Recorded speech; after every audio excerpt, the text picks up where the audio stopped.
Hi, my name is Trevor Yeltman, and I'm here for Ed 521 on the literature review presentation about self-care and resiliency.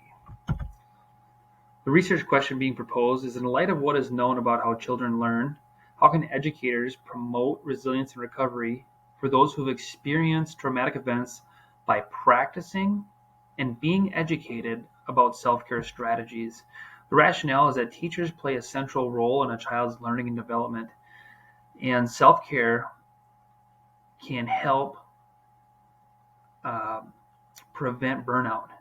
And self-care strategies can help teachers be more available for students that need it the most. Teachers experience so many challenges that adversely impact their well-being in the school setting, which then impacts their ability to have a good impact on children. And self-care is critical to help promote resiliency in others.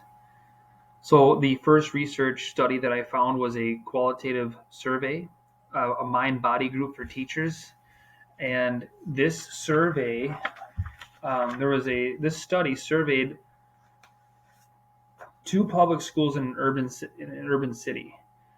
And on top of the surveys, there were 60-minute sessions for 3 consecutive weeks where they would educate teachers on self-care and coping with stress. Well, what happened was educators had more motivation, and they even created a more nurturing environment after the the uh, the self-care education. So being educated about self-care allows educators to be motivated and feel less burnt out. And this relates to the question because it keeps teachers teaching. Self-care amongst first-year teachers was another study. It was a qualitative study. Again, self-care was using surveys as self-care, and this was with two first-year teachers.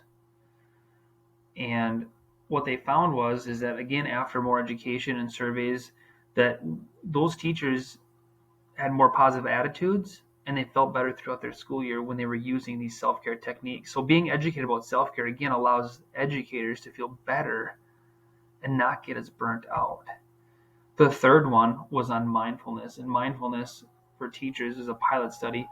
This one was a quantitative study on the cause and effect of mindfulness and being burnt out. And this study, let me take a look here.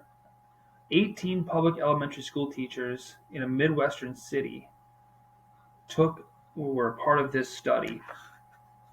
And at the end of it, what they found out was that as they looked at the cause and effect of using mindfulness strategies, the more that the teachers use mindfulness strategies, it boosts their self-compassion for others and increase their effective teaching behavior. So again, being educated about mindfulness, which is a self-care strategy, helps educators feel better and not get as burned out, and gives them better relationships, which is key for resiliency. Improving early care and education, self-efficacy, another self-care strategy. This is a mixed method study, and this is a voluntary study, and it had a pre and post surveys, and there was professional development that they used as a tool so they could teach the teachers about self-care. And it reduced the stress and burnout, and teachers started to realize how important it was to take care of themselves to do their job well. And I feel like that is so critical now, is that we as teachers need to realize that we have to take care of ourselves and what that really can do for us.